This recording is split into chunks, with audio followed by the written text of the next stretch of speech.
Bon, on est là pour vous présenter Philippe, vous avez bien compris. Il va aussi, je pense, présenter son staff pour la saison prochaine, en tout cas ce qu'il peut vous dire à l'heure actuelle. Et puis on fera un point d'avancement sur le mercato avec Eric. Tout d'abord, en premier lieu, on remercie la Fédération française de foot qui a bien voulu libérer Philippe à notre profit. Voilà, donc Hubert Fournier, le président Le Gret. Et je pense que Philippe aussi leur adressera un petit mot après. Et puis voilà, tout simplement, je vais passer la parole à Philippe. Voilà, bienvenue, j'ai déjà dit. Et puis voilà, si en fonction de vos questions, on verra, on attribuera la personne qui répond. Voilà, Philippe, c'est à toi. Oui, bah écoutez, bienvenue à tous. Juste avant de répondre à vos questions, rajouter par rapport, c'est vrai que je voulais remercier Hubert Fournier, le président Le Gret, déjà de m'avoir permis de travailler au sein de la Fédération française de football, qui pour nous, les entraîneurs, reste que le temple du football français, tant au niveau des sélections nationales que pour la formation des entraîneurs, des cadres, et puis la possibilité aussi de relever un beau challenge avec le RC Lens, pour lequel, vous en doutez, je suis extrêmement content et fier de pouvoir entraîner et ce club, cette équipe, et puis d'être dans ce club. Est-ce qu'on présente un peu le staff ou on attend les questions ? On va en profiter pour présenter le staff, parce que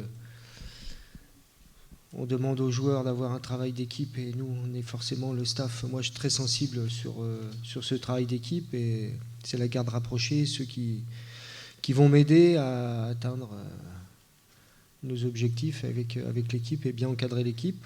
Philippe Lambert, on s'est croisés, côtoyés, je connais bien. Le fait qu'il soit au club, déjà, qu'ils connaissent bien le club, grande compétence, grande expérience. Comme préparateur physique, mais aussi comme entraîneur, parce qu'au départ c'est un entraîneur et sa fonction sera surtout d'être entraîneur adjoint et pas préparateur physique. Donc voilà, je suis très heureux de le rejoindre. En plus, je trouve qu'il a un joli prénom. Donc, tout le monde ne peut pas l'avoir. Après, si je regarde bien, Stéphane Virtelac, qui est un préparateur physique qui officie à Nantes. On se connaît bien aussi. Je suis très content. Une grosse expérience également, puisqu'il a travaillé à Nantes, au PSG, à Lyon, à Rennes. Donc vous voyez que l'expérience, la compétence est de mise dans ce staff. Et puis une figure nouvelle, je pense, pour vous, avec notre ami Thierry Malaspina, qui est un profil d'entraîneur de gardien, qui avait été recruté avant que j'arrive à la formation par Eric. Et comme je connaissais, il a formé de nombreux gardiens talentueux à Nice. Forcément, le plus talentueux, c'est Hugo Lloris. Et ça m'intéressait aussi d'avoir quelqu'un qui a un parcours atypique et qui a côtoyé le très très haut niveau à travers ses gardiens. Il y aura certainement un autre adjoint qui viendra nous rejoindre, mais comme pour l'instant c'est pas finalisé, je ne souhaite pas communiquer dessus. Mais donc voilà le staff technique. Sébastien de la Voie du Nord. Bonjour. Une question spécifique sur le staff avant le général. On sait que Philippe Lambert avait une espèce de gentleman agreement avec Laurent Blanc. Si Laurent Blanc venait à trouver un club dans les jours, les semaines qui viennent, est-ce que ça peut changer les choses ou est-ce que c'est définitif que Philippe reste avec vous cette saison ? Non, Philippe, c'est vrai qu'il y avait cette possibilité-là. Eric pourra rebondir dessus, mais on y a laissé cette possibilité-là, parce que c'est une belle possibilité-là. Mais il nous a confirmé qu'il souhaitait s'investir au RC Lens, donc il sera avec nous. François, de 20 minutes. Vous disiez qu'il allait peut-être avoir un autre adjoint. Alors on sait que vous avez pendant longtemps fonctionné avec Michel Troin, qui est toujours à Rennes, si je ne dis pas de bêtises. Est-ce que vous essayez de faire venir ? Alors comme je te l'ai précisé, il y a un adjoint qui va nous rejoindre, et tant que ce n'est pas finalisé, je ne souhaite pas communiquer dessus. Donc je ne souhaiterais pas communiquer sur cet autre adjoint. Mais promis, dès que c'est finalisé, vous serez les premiers informés.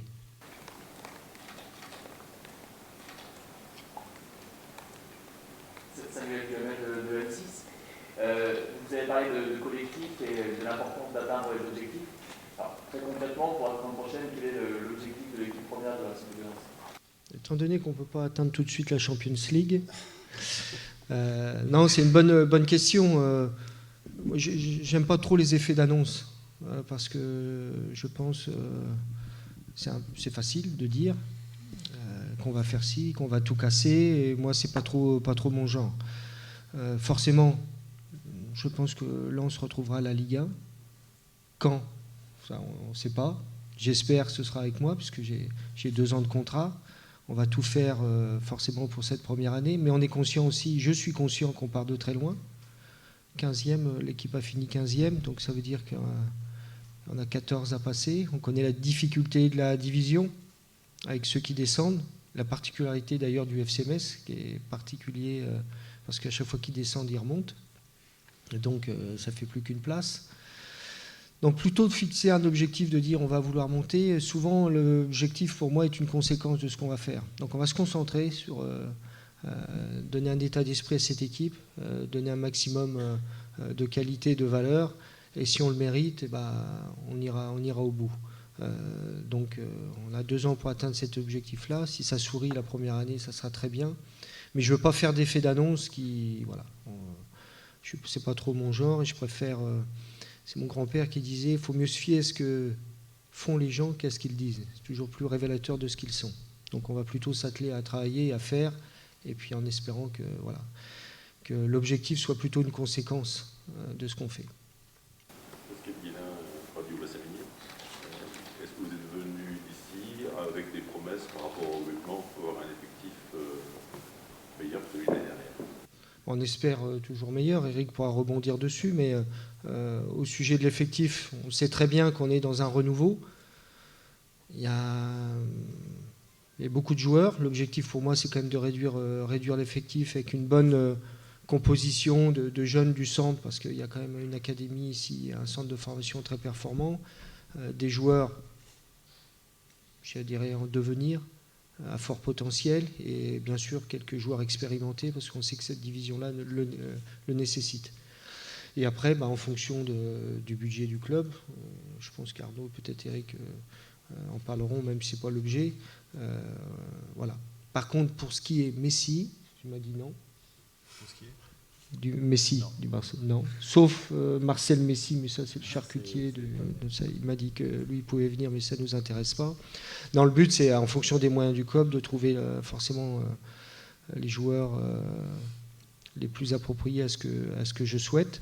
Et après aussi, moi je suis assez demandeur de joueurs qui viennent, qui sont extrêmement motivés à rejoindre le RC Lens, qui ont les dents qui rayent le parquet et qui n'ont peut-être pas des noms, mais au moins qui ont ces vertus-là de travail, de générosité et bien sûr de talent. Il y aura beaucoup de nouveaux joueurs, ou c'est quoi, c'est 3-4 joueurs? En fait, François, on fera un point sur le mercato juste après, ouais. si tu permets. C'est promis. Hein, on va tout vous dire. On va revenir. Alors une question qui vous concerne tous en fait. Pourquoi toi, Philippe, tu as décidé de venir à Lens? Ouais. Je ne sais pas si c'est dans quel ordre vous voulez répondre. Pourquoi Eric et Arnaud, vous avez décidé de changer d'entraîneur et par ailleurs de porter votre choix sur... Je démarre ou... Allez. En fait, ce qui a été retenu chez Philippe, c'est son travail, c'est sa relation avec le travail, sa détermination, voilà, et puis surtout son attachement à l'institution et aux valeurs. Et ça, pour ça, on avait eu des super échos. Voilà. Je pense que vous aussi. Donc, c'est vraiment les 3 critères qui ont été déterminants dans la venue de Philippe. Eric, tu es d'accord? Oui, alors pour aller un petit peu plus dans le détail, quand il y a une décision club qui a été prise de changer, on a établi un cahier des charges. Et dans ce cahier des charges, il y avait pas mal de choses, notamment de trouver un entraîneur qui avait de l'expérience, qui avait déjà vécu le genre de projet qu'est le projet RC Lens, donc on ne va pas y revenir.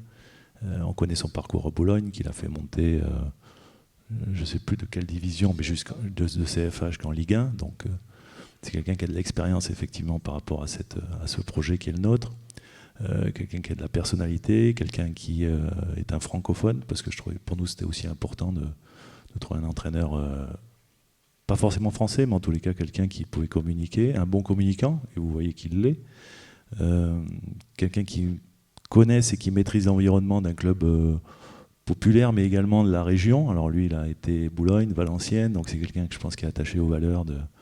Il se dit lui-même, et c'est toi qui le dis souvent, un ch'ti d'adoption, d'après ce que j'ai compris. Donc c'est quelqu'un qui connaît aussi bien sûr la région, donc cette capacité d'adaptation, elle était aussi importante pour nous.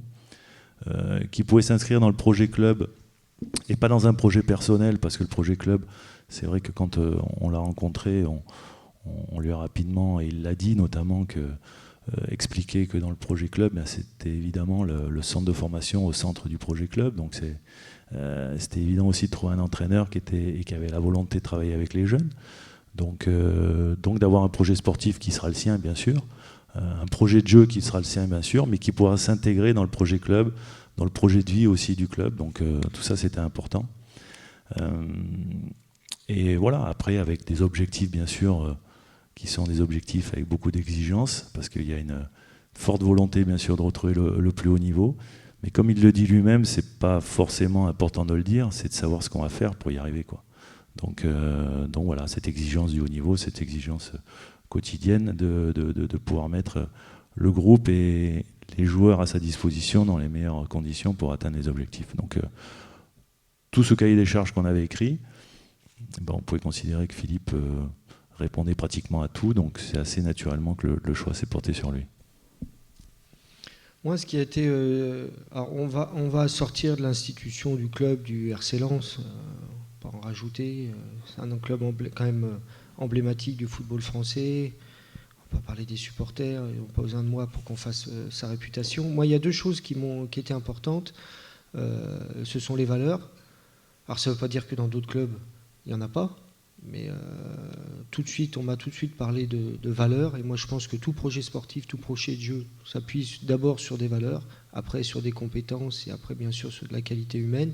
Et le deuxième critère, c'est sur les qualités humaines. C'est-à-dire que quand vous voyez les 3 personnes du club et puis que vous voyez tout de suite que ça se match, qu'on a tout de suite des affinités, la même vision des choses, tant sur le plan du projet sportif que de la manière de le mener, ça a été une évidence. Alors c'est vrai en plus, j'ai une affection pour cette région, je me suis dès 2004 avec Boulogne, après avec Valenciennes, senti très à l'aise. C'est-à-dire que j'ai des valeurs qui correspondent ici. Ça ne veut pas dire qu'ailleurs il n'y en a pas de valeurs, mais celle-ci, je me retrouve beaucoup voilà, dans la population. J'ai gardé beaucoup d'amis dans le foot, hors de le foot ici. Ma fille est restée d'ailleurs dans le nord de la France. Elle est encore plus ch'ti que moi, parce que depuis l'âge de 8-10 ans, elle est ici. Donc tout ça, tous ces signaux étaient, voilà, c'était écrit que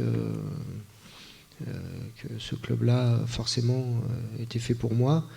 Maintenant, il y aura des performances à faire, bien sûr, mais j'ai pas mis longtemps à hésiter, parce que ces 2 critères-là principaux, le projet sportif qui repose sur des valeurs et les hommes qui seront en place, avec qui ça a tout de suite bien matché, quoi.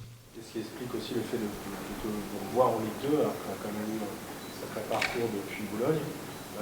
Ça t'a pas fait hésiter, ça, de repartir en Ligue 2, de revenir dans ce genre de niveau?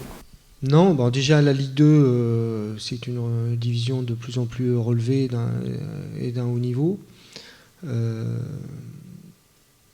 Et puis, tu sais, j'avais passé 16 ans comme dans le milieu pro quand j'étais joueur, puis après adjoint de Robert Nouzaret, d'ailleurs que je salue parce qu'il avait qu'un rêve, Robert, c'était un jour d'entraîner le RC Lens. Alors quand je l'ai appelé, il dit écoute, tu sais où je vais? Il me dit RC Lens, il me dit formidable.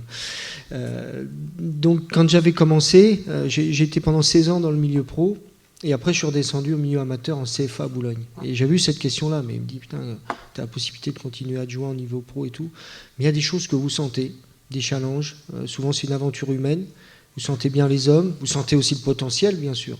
Et quand je suis arrivé en CFA à Boulogne, je voyais tout de suite que ce club-là pouvait atteindre le niveau pro. Bah, c'est un peu la même chose, quoi. Ça me dérange pas de redescendre d'un cran au niveau division pour répondre à ta question. parce que il y a les hommes et puis il y a le challenge sportif. Bon, puis c'est un club quand même particulier. Pour rebondir à ce qu'a dit Philippe, pardon, excusez-moi, pour rebondir à ce qu'il a dit, je pense qu'Arnaud, tu pourras également ne pas me contredire, mais c'était un vrai challenge déjà de convaincre Philippe, parce que pour nous, il est évident que de contacter déjà Philippe, avec l'expérience qu'il a eue, une expérience bien sûr en France, mais aussi à l'étranger, avec des réussites notamment en Espagne, comme vous le savez, bon, et son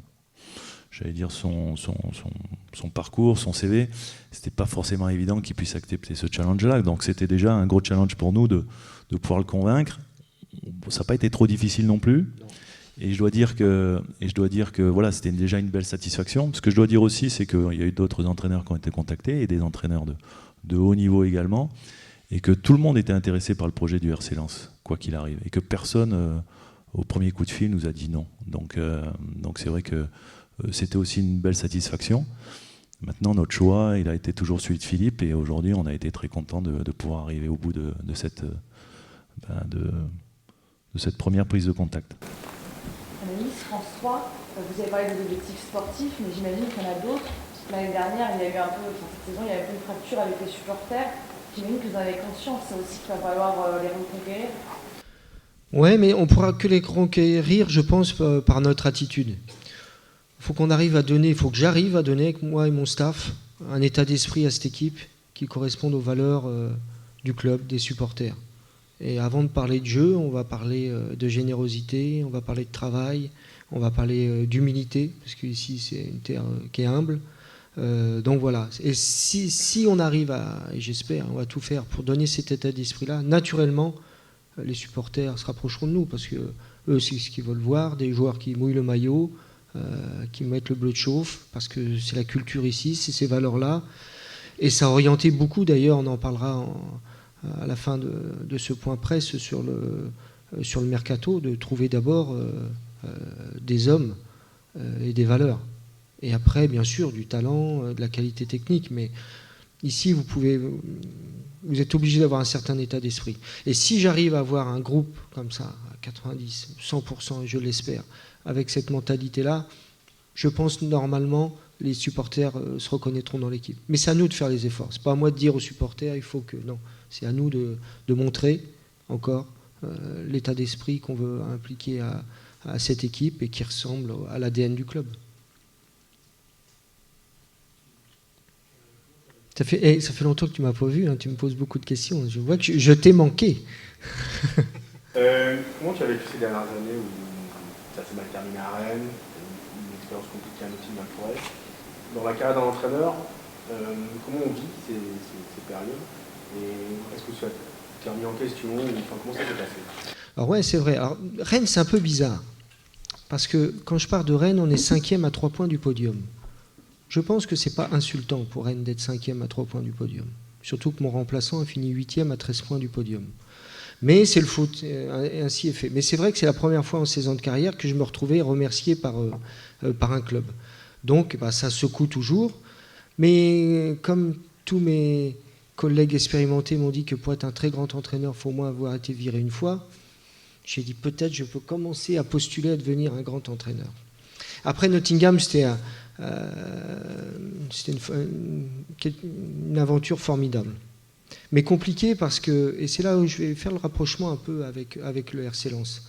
En fait, Nottingham, il y avait un chairman, un président koweïtien qui devait vendre le club au président de l'Olympiakos, qui lui a recruté un directeur sportif portugais, qui lui me recrute. Et tout se passe bien. Bon, faut savoir, Nottingham, c'est assez particulier quand même. Vous faites une conférence de presse entre deux Champions League. Mais vous avez 27 millions de budget, alors que Newcastle en a 120, Aston Villa en a 100, vous êtes très loin. Mais bon, le but, c'était pareil, un peu comme ici, faire jouer les jeunes. D'ailleurs, je crois que le premier match, on fait jouer 6 jeunes de moins de 20 ans. Et puis, à un moment, les jeunes, comme ils ont bien marché, ils les ont vendus, 20 millions. Et puis, le propriétaire qui veut racheter, il dit « Mais moi, je rachète plus le club si vous vendez les bijoux de famille. » Bref, je te parle toute l'histoire. Et je me suis retrouvé finalement avec le club qui n'est plus racheté, mon directeur sportif qui démissionne, mon directeur général qui démissionne, plus de docteurs, bref, un truc improbable. Mis à part les fans extraordinaires, les gens du club extraordinaires, et je me retrouve avec un actionnaire qui ne m'a pas choisi. Et c'est là où je viens avec le RC Lens, c'est que moi j'ai rencontré aussi l'actionnaire, et c'était important pour moi, là il y a les 3 personnes du club, que je fasse l'unanimité, que j'ai pu rencontrer, que je sois aussi un des choix, que l'actionnaire valide ça. Donc du coup, ces 2 expériences, pour répondre à ta question, elles sont un peu différentes, compliquées. À Rennes, finir 5e à 3 points du podium, c'était pas déshonorant. Et puis Nottingham, une expérience qui m'a appris aussi qu'il faut... mais bon, le club devait être racheté, n'a pas été racheté. Mais j'ai fait du bon travail parce qu'en 7 mois, on a vendu pour 30 millions de pounds de joueurs. Donc on a eu moins de points de prévu, mais au niveau des caisses, le Koweïtien a pu renflouer ses caisses avant de vendre le club, qui finalement, après mon départ, qui a changé encore d'entraîneur, parce qu'il avait quand même utilisé 12 entraîneurs en 4 ans, finalement, M. Maniakis a racheté le club, mais a viré l'entraîneur. Une question pour Eric Boireau, je ne sais pas. Impeccable, ça me fait une pause. Est-ce qu'on peut savoir où en sont les négociations avec l'ancien entraîneur, avec Ficora, et quel est son avenir, non-avenir en fait? Sur Eric, il n'y a rien qui est fixé pour le moment. Écoute, on va le voir à son retour de congé, dans quelques jours. Boulogne, Valenciennes, Lens, je crois que c'est quasiment un cas unique dans la région. C'est pour ça que je te dis que je suis un ch'ti d'adoption. Et pour la petite anecdote, une fois j'ai fait un plateau télé, et puis Olivier Piqueux, qui est le manager d'Angers, avec qui je suis proche, mais qui est un ch'ti, qui est d'Armentières, mais pas peu fier, comme il me le dit souvent, il m'avait dit, bon alors tu parles plusieurs langues, l'anglais, l'allemand, mais est-ce que tu continues à parler le ch'ti? Donc avec lui on parle toujours un peu ch'ti.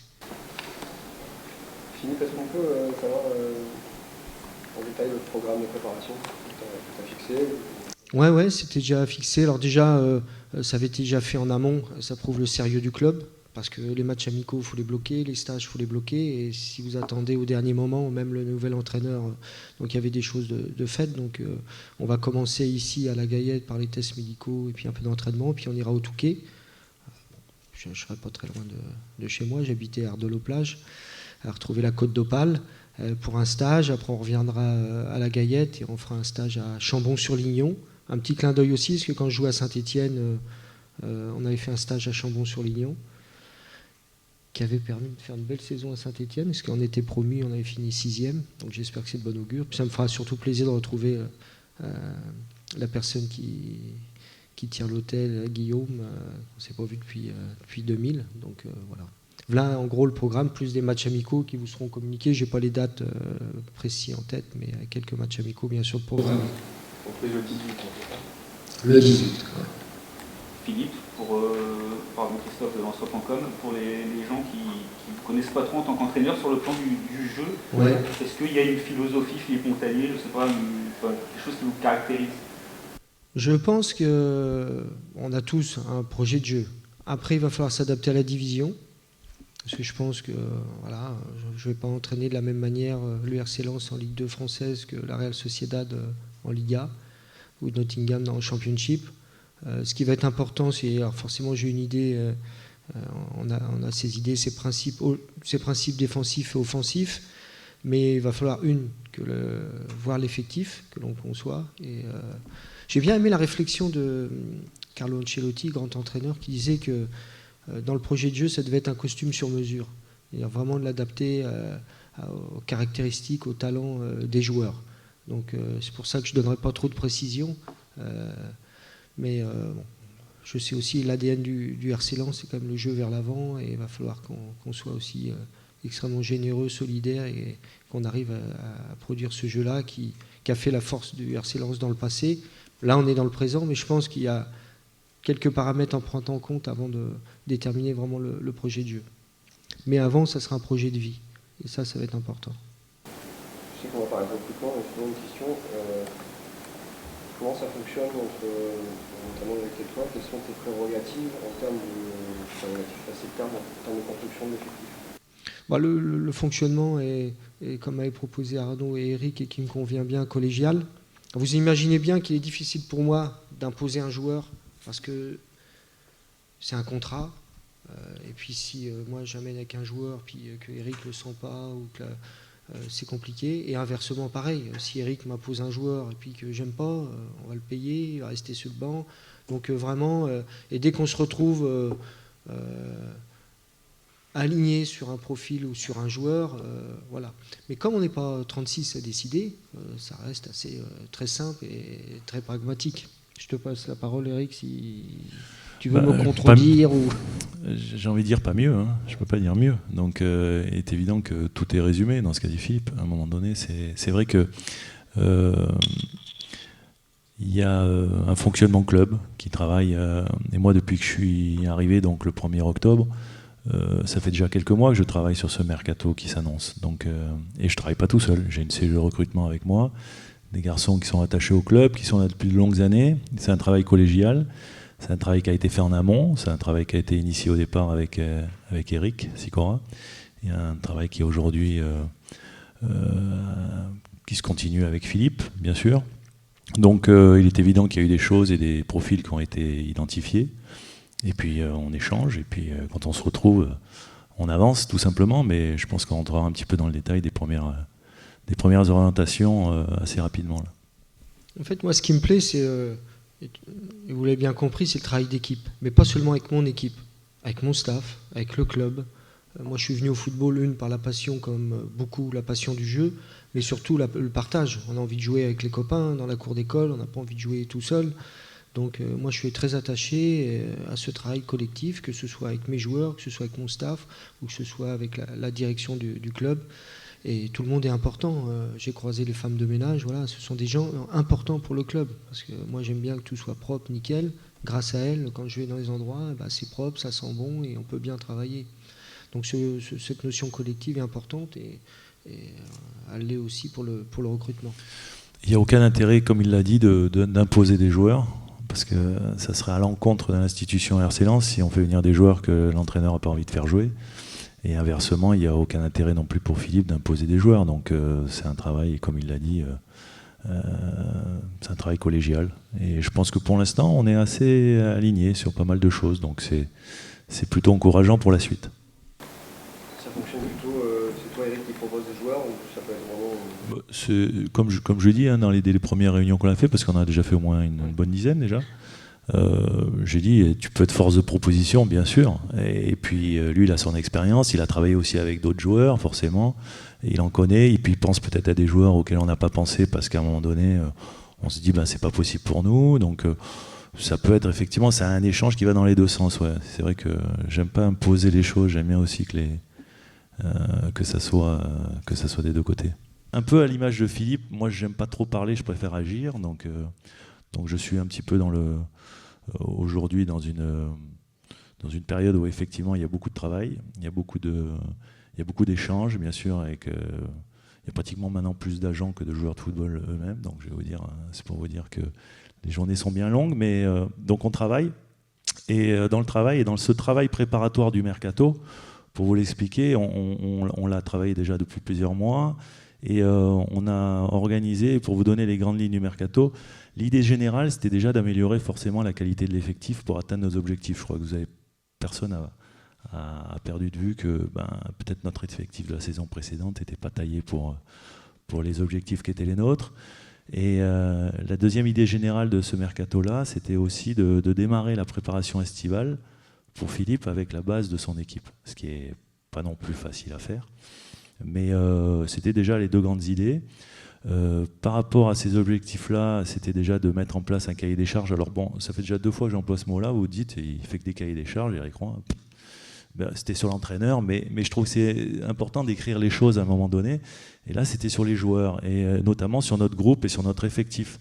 Et c'est vrai qu'avec la cellule de recrutement, les garçons qui travaillent à regarder les joueurs, à essayer de trouver des profils, à échanger, vous les connaissez tous, on a écrit ce cahier des charges et on s'est dit qu'il fallait qu'on développe au sein de notre groupe des choses qui nous manquent et qu'on a senti qui nous manquaient effectivement la saison dernière. Alors peut-être un peu plus d'expérience, un peu plus de leadership, peut-être un peu plus de professionnalisme aussi, parce que je crois que quand on prend des joueurs, c'est pas seulement des joueurs qui ont des qualités techniques ou tactiques, mais c'est aussi leur rapport au métier. Donc la volonté d'aller chercher des joueurs qui aiment le foot, tout simplement. Et moi, j'ai envie d'avoir des joueurs, et je pense que Philippe est dans le même état d'esprit, d'avoir des joueurs qui aiment le foot, tout simplement, qui aiment se lever le matin pour aller s'entraîner, pour progresser, et avoir cette envie, effectivement, d'être pro, tout simplement. Donc, d'avoir une exemplarité. Je crois qu'on a eu quelques dérapages ces derniers mois, avoir cette exemplarité par rapport à leur métier, cette motivation de nous rejoindre, c'est-à-dire d'être très intéressé et très motivé par le projet du RC Lens. Et donc cette mentalité qui est une mentalité qui va être capable de pouvoir s'épanouir réellement dans le projet qui est le nôtre et dans le Nord, notamment au Racing Club de Lens. Donc ça, c'était la première des choses dans le cahier des charges. Il y avait aussi la volonté d'avoir des joueurs un peu plus français peut-être. On est allé chercher beaucoup à l'étranger sur les dernières saisons. Alors je dis au-delà d'être français, peut-être francophone déjà, parce que j'ai toujours trouvé étonnant dans les quelques mois que j'ai vécu au sein de l'équipe, entendre beaucoup parler étranger dans le vestiaire. J'ai toujours trouvé, quelquefois même le capitaine, s'entretenir avec les joueurs, en tous les cas parler aux joueurs dans le vestiaire, au sein du vestiaire en anglais. Ça m'a toujours un petit peu quelque part choqué, même si je trouve que c'est important aussi, quelque part, le mélange des cultures, mais peut-être un petit peu retrouver un équilibre à ce niveau-là, avec une connaissance du championnat aussi, qui n'était pas forcément réellement une des qualités de l'effectif de l'année dernière, notamment de beaucoup de joueurs qui sont arrivés sur le dernier marché d'été l'année dernière. Donc, et puis après, pour entrer dans les choses plus techniques, j'ai trouvé, et on a trouvé, qu'il nous manquait des qualités athlétiques dans l'effectif, qu'il nous manquait des jambes, comme on appelle dans le jargon, des joueurs qui ont cette qualité de jambes, de vitesse, d'impact, de percussion, de taille également, parce que j'ai trouvé que dans le jeu aérien, on avait aussi des lacunes. Donc vous voyez que ça fait quand même pas mal de choses. Mettre un peu plus d'agressivité, on sait un championnat qui est difficile, et bien sûr être compétiteur, mais ça aussi c'est quelque chose que l'on acquiert soit avec l'âge, soit avec les résultats, la dynamique positive, la spirale des victoires. Donc tout ça, c'est ce cahier des charges qui nous a fait réfléchir sur les profils que l'on souhaitait, sur les joueurs que l'on voulait recruter, et donc assez rapidement sur le contour de notre effectif, c'était bien sûr améliorer la qualité, là je viens d'en parler, mais c'était surtout améliorer et travailler sur la quantité, parce qu'on avait un effectif très très important l'année dernière. Donc c'est dans ce cadre-là que je vais vous exposer déjà la vision de ce qu'on a voulu mettre en place. Beaucoup de joueurs la saison dernière, pratiquement 34 joueurs sur toute la saison, plus 2 joueurs qui étaient prêtés, donc 36 joueurs sous contrat. Je vais déjà vous parler des départs et des possibilités de départ sur le mercato de cet été. Il y a 8 joueurs qui sont en fin de contrat aujourd'hui sur l'effectif de la saison précédente, donc 4 joueurs qui sont en fin de prêt dans ces 8 joueurs. On est parti pour l'instant sur la volonté de renouveler personne, donc de garder personne sur ces joueurs qui sont en fin de contrat, donc, et sur les garçons qui sont en fin de prêt, même si on avait sur certains des options d'achat. Au-delà de ces 8 joueurs donc, qui devraient quitter l'effectif et pas être dans l'effectif l'année prochaine, il y a 2 joueurs sur lesquels on a des accords de principe. Un pour lequel on a un accord pour une mutation définitive qui s'appelle Duplus, qui va retourner en Belgique, à Louvain. On a un accord donc, avec son club pour le transférer définitivement. Fred, que l'on remercie parce qu'il a fait une saison avec beaucoup de professionnalisme, il s'est beaucoup engagé, notamment quand c'était difficile, parce que c'est un garçon qui a une mentalité exemplaire. Et également, on a un accord de principe pour une résiliation à l'amiable avec Ivan Lendrich, donc qui devrait être le 2e joueur sous contrat qui devrait quitter le club. Donc ce qui nous fait déjà 10 joueurs qui devraient être en moins par rapport à l'effectif de la saison précédente. On a également 3 joueurs qui sont sous contrat et à qui on a signifié qu'ils n'étaient pas dans le projet de l'année prochaine. Donc on l'a signifié personnellement ou alors conseillé. Ces 3 joueurs, je ne vais pas les citer parce qu'on n'est pas là pour mettre les gens en vitrine. On va travailler sur leur projet personnel, le projet collectif du club également. Donc ces 3 joueurs effectivement qui pourront peut-être également nous quitter. Et puis après il y a 7 jeunes joueurs qui sont dans le projet sportif du club bien sûr, qui sont des jeunes pros, qui ont déjà fait 2-3 saisons en N2 et qui dans leur parcours de développement qu'on aimerait prêter dans une division on va dire genre le national ou à l'étranger comme on a pu le faire l'année dernière avec le petit Carlier à Tubize en 2e division, enfin en tous les cas dans une division où effectivement ils auront une adversité supérieure qu'à ce qu'ils peuvent connaître en N2, donc c'est également pour leur développement personnel et leur parcours sportif, donc d'avoir du temps de jeu à un niveau supérieur. Donc effectivement ces 7 jeunes joueurs-là, ce sont soit des joueurs qui ont signé leur contrat l'année dernière ou qui ont signé un contrat cette année. Il y a Desprez, le gardien de but, il y a Moussa Silla, il y a le petit Carlier, le petit Wojkowiak, le petit Béguin, Benza qui doit revenir de près du Luxembourg parce qu'il a fait une saison pleine à Pétange où il a marqué pas mal de buts, et Bilal Bari qui a signé son premier contrat cette année. Donc ce sont des joueurs qui éventuellement peuvent être dans un projet de prêt pour continuer à se développer et à se construire. Donc ça, ce sont les départs. Pour les départs, donc vous vous rendez compte, 8 plus 2 plus 3 plus éventuellement 7 joueurs, ça fait éventuellement un gros brassage sur l'effectif. Mais c'est une volonté aussi, bien sûr, de pouvoir régénérer d'abord cet effectif et puis également de pouvoir amener d'autres joueurs avec bien sûr de la qualité et qui nous permettront d'atteindre nos objectifs. Alors au-delà de ces départs, on a eu malheureusement, et je crois que vous le savez, une très mauvaise nouvelle avec un de nos joueurs importants, qui ne va pas partir, mais qui va malheureusement nous manquer, forcément. C'est Jean-Kévin Duverne, qui a eu la tristesse d'apprendre une blessure importante lors de son rassemblement avec l'équipe de France pour le tournoi Espoir de Toulon. Donc Jean-Kévin, bien sûr, on va l'encadrer, on va l'entourer, et puis on va essayer de le mettre dans les meilleures conditions pour qu'il se soigne le plus rapidement possible et qu'il revienne dans la 2e partie, je pense, du championnat. Donc Philippe l'a eu, on l'a eu quelques fois également au téléphone, il est déjà en rééducation chez nous, et c'était forcément un coup dur. Oui, c'est vrai que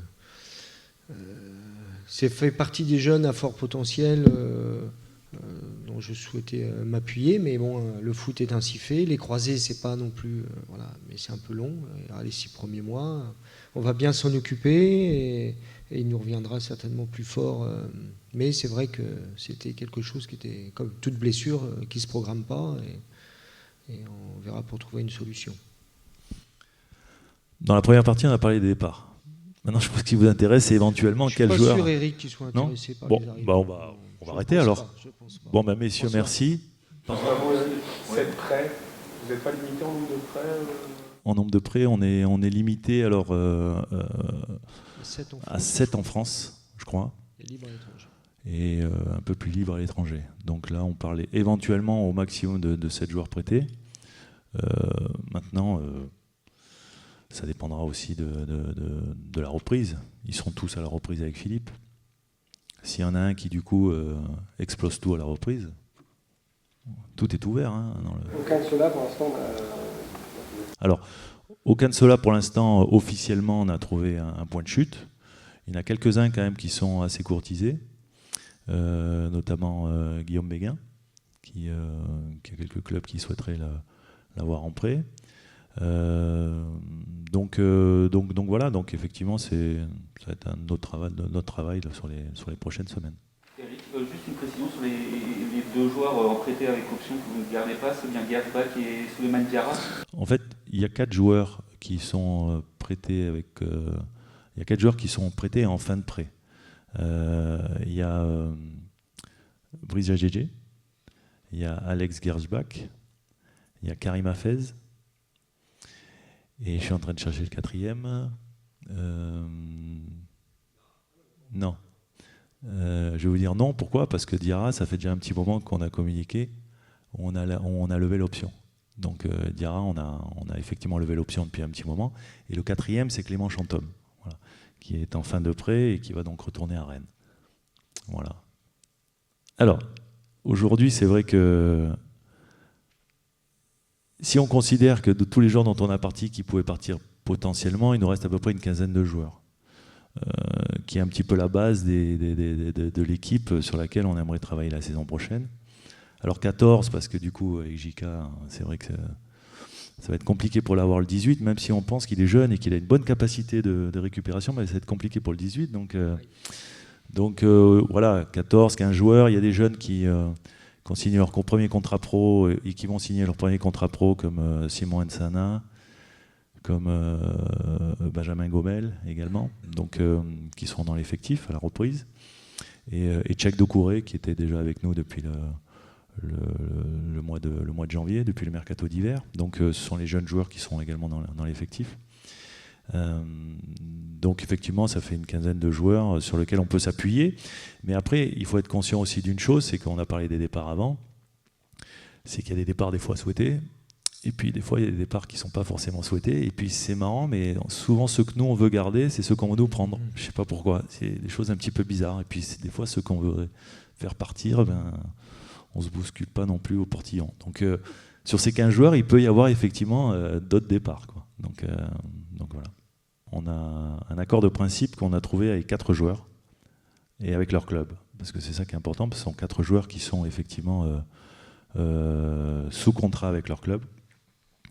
Donc les 4 joueurs avec qui on a un accord de principe, qui sont dans un parcours d'homologation médicale et institutionnelle. Médicale, bien sûr, les visites médicales classiques et tout ça. Et institutionnelle, parce qu'on sait que l'homologation à la Ligue, elle pourra se faire qu'à partir du 9 juin, l'ouverture du mercato. Donc les 4 joueurs avec lesquels on a un accord de principe, ce sont Jean-Louis Leca, et l'AC Ajaccio, Fabien Santonze, Clermont, Ariel Mendy, qui vient de Djambars, au Sénégal, et Yannick Gomis, d'Orléans.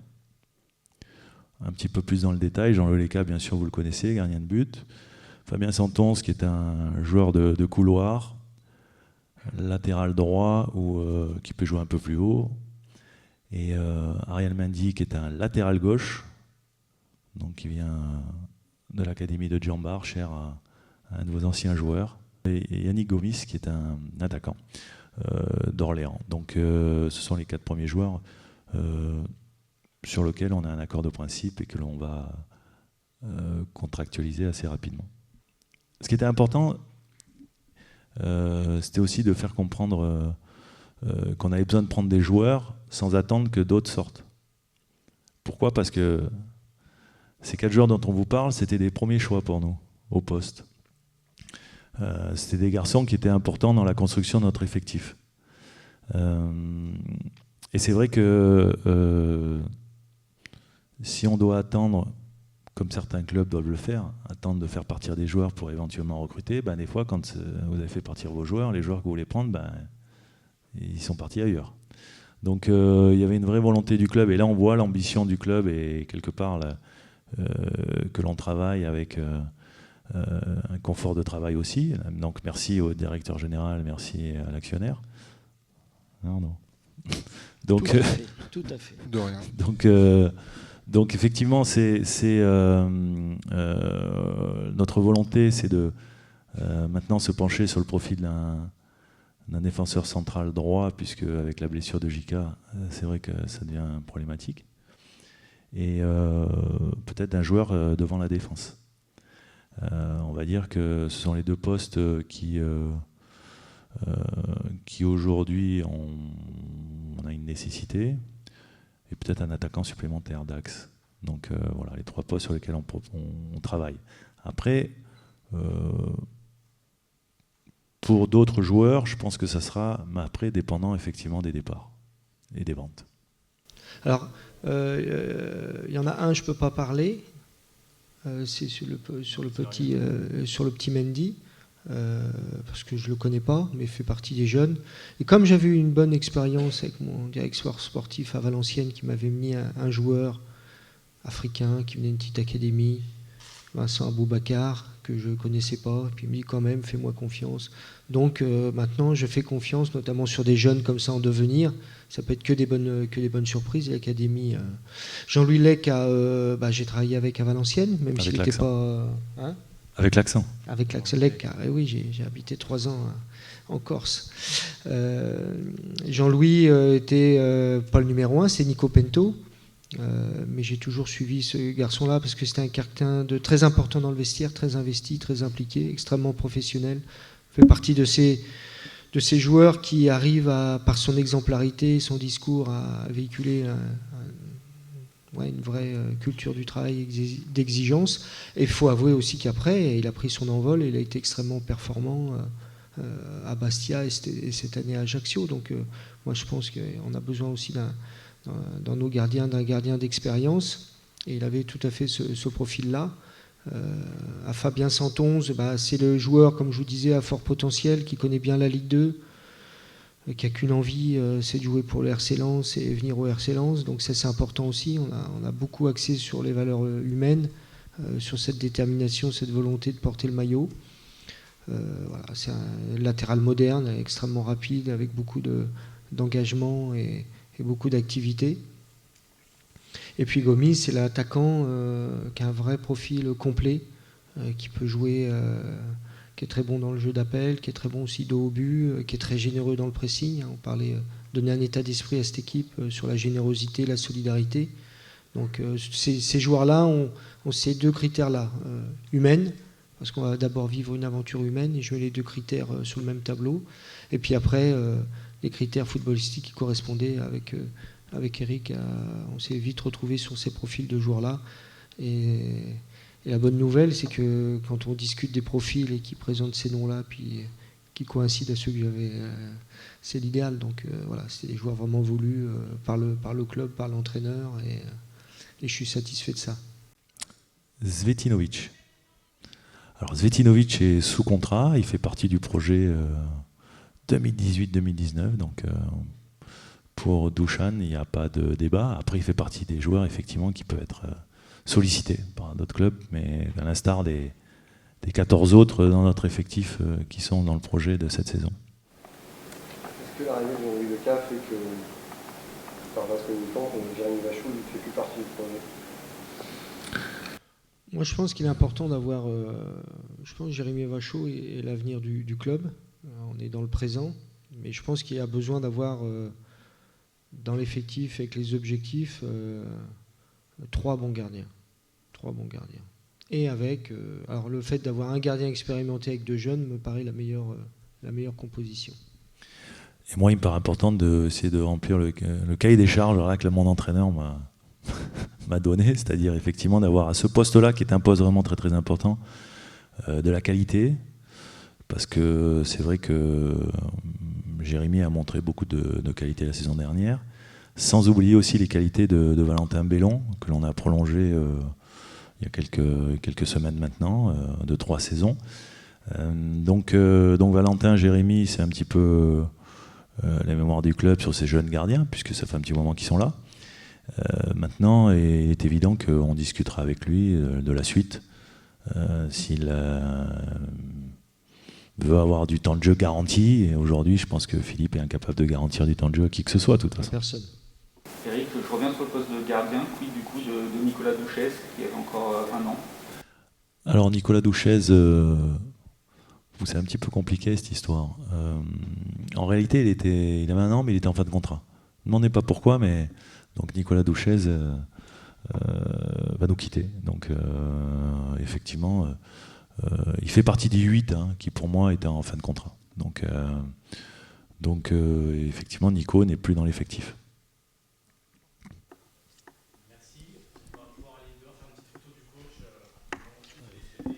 Merci pour votre écoute. Merci à tous. Merci à tous.